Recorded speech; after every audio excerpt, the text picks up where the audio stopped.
अस्सलाम वालेकुम अज़ीज़ान मन। एक बड़ा ज़बरदस्त एक केस मेरे सामने आया और बिल्कुल इस भाई का वीज़ा लगने वाला था। मैंने केस अप्लाई नहीं किया, मैं बता रहा हूँ आपको। ये मेरे पास सिर्फ एक केस है जिसके बारे में मैं एलैबोरेशन करके आपको बता रहा हूँ कि बेसिकली जेन्युइनली हुआ क्या है। ठीक हो गया। सबसे पहले जी मैं आपको बताने लगा हूँ, एक वीज़ा रिफ्यूज़ हुआ जी। वीज़ा रिफ्यूज़ इसलिए हुआ है कि जी एक टूरिस्ट वीज़ा अप्लाई किया एक भाई ने, जिनकी जो इनकम है वो 10,000 यूरो पर मंथ है। उन्होंने केस बड़ा अच्छा तैयार किया, सारी चीज़ें बेहतरीन कर दी, पर एक ब्लंडर मार दिया।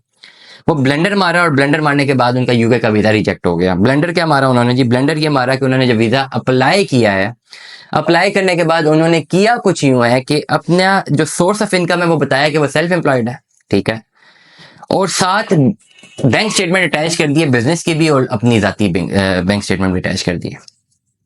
ये अगेन रिपीट करूंगा कि उन्होंने पहले अपना सोर्स ऑफ इनकम बताया कि वो सेल्फ एम्प्लॉयड है, और साथ उन्होंने जो बैंक स्टेटमेंट अटैच कर दी है वो बिजनेस की भी कर दी और अपनी जाती भी कर दी है। ये दोनों बैंक स्टेटमेंट उन्होंने अटैच कर दी हैं साथ। जिसके बाद वीजा अफसर ने बजाय कि उसके पास सारी चीजें बेहतरीन थी और वो वीजा देना भी चाह रहा था, उसने एक रिफ्यूजल लिखा। उसने कहा, you have stated that you are self employed earning 10,000 annually. In support of your application we have submitted business documents, वो भी आपने बता दिया। A business bank name account number फलाना and a personal bank statement in your name वो फलाना account number. I acknowledge credits, मैं acknowledge करता हूं कि आपके जो क्रेडिट्स हैं वो अकाउंट में गए हैं wire transfer. However the documents you have submitted do not demonstrate the credits of the account are related of income from self employment. कि मतलब ये कि जो बिजनेस अकाउंट में आपके पैसे जा रहे हैं और जो पर्सनल अकाउंट में आपके पैसे जा रहे हैं वो आपकी सेल्फ एम्प्लॉयमेंट से आए हैं। मैं इससे सेटिस्फाइड नहीं हूं। ठीक हो गया। Nor do the documents demonstrate the origin of the deposits of your account, ना ही जो अपने डॉक्यूमेंट्स जमाए हैं वो आपको कोई रीजन नहीं बताते कि पैसा जनरेट कहां से हुआ। Therefore, I am not satisfied of your personal and financial circumstances are as stated. This undermines the credibility of your application. सिर्फ इतनी सी गलती कि जो पैसे अकाउंट में पड़े हुए हैं उनको जस्टिफाई नहीं कर सके, वीजा रिजेक्ट हो गया। सारा का सारा केस ठीक था, बेहतरीन, कोई गलती नहीं की।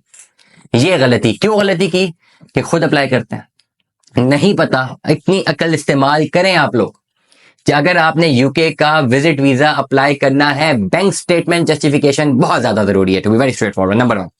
नंबर 2, अगर आप बिजनेस भी करते हैं तो किसी सूरत बिजनेस अकाउंट साथ नहीं लगाना, आपने सिर्फ अपना पर्सनल अकाउंट साथ लगाना है। नंबर 2, पर्सनल अकाउंट में आपकी जस्टिफिकेशन, जो पैसे गए हैं वो गए हैं। Business account do not elaborate your personal income. UK visit visa पे आप खुद जा रहे हैं, आपका बिजनेस नहीं जा रहा, और बिजनेस की लाइबिलिटीज डिफरेंट है। बिजनेस अगर आप खुद भी ऑन कर रहे हैं तो उसमें वेंडर पेमेंट्स होंगी, लाइबिलिटीज होंगी, बैलेंस ऑफ पेमेंट होगा, क्रेडिट होगा, डेबिट होगा, मुख्तलिफ चीजें होंगी। आप उसको यूं जस्टिफाई नहीं कर सकते। इसलिए अगर आपने यूके का विजिट वीजा अप्लाई करना है तो अपनी जाती बैंक स्टेटमेंट बताएं। बिजनेस की जो बैंक स्टेटमेंट है वो आपकी जाती इनकम नहीं, वो बिजनेस की इनकम है। आप अपने बिजनेस एज एन एम्प्लॉय अपने आप को शो करके वहां से पैसे एक्सट्रैक्ट करके अपनी उसमें डाल सकते हैं, अपने पर्सनल अकाउंट में डाल सकते हैं और जस्टिफाई कर सकते हैं कि आप अपने ही बिजनेस में अपनी नौकरी करते हैं, कि आपकी डेजिग्नेशन पोस्ट है जिसमें आपको ये सैलरी मिलती है, वहां पे आप बच जाएंगे। अगर आप बिजनेस ऑन भी करते हैं अपने ही लेटर हेड पे, अपने ही नाम का एक जो है आप ऑफर लेटर निकालते हैं और कहते हैं मैं अपने ही बिजनेस में अपनी ही नौकरी कर रहा हूँ, ये मेरी डेजिग्नेशन है, मैं मैनेजर हूँ, मैं सीईओ हूँ, मैं ये, और ये मेरी माहाना मंथली सैलरी है।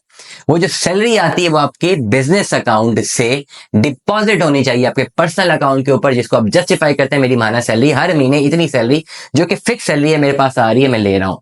इस सूरत में आपको ये नहीं बताना पड़ेगा कि आपका जो बिजनेस है वो क्या रन कर रहा है और क्या उसकी जस्टिफिकेशन है। उससे वीजा ऑफिसर को कोई जो है सरोकार नहीं है। इस सूरत में आपको सिर्फ और सिर्फ ये बताना पड़ेगा कि आपके पर्सनल अकाउंट में जो पैसे आ रहे हैं, इनफ्लो कितना आ रहा है और आउटफ्लो कितना हो रहा है, आपकी सेविंग्स कितनी है, क्या आप मुझसे बाहर जा रहे हैं, आपके पास इतने पैसे हैं, क्या आप वहां पर खर्च कर सकते हैं, और दूसरी बात, क्या आपके पास इतना अमाउंट है कि आप यहाँ पे वापस आएंगे या यहाँ से भाग जाएंगे। इतनी सी बात है जिसमें आपको वीजा अफसर को जो है सर्टिफाई करना पड़ता है। दुआ में याद रखिएगा, अपना बहुत सारा ख्याल रखिएगा। स्टे ट्यून में 10 अल्लाह हाफिज।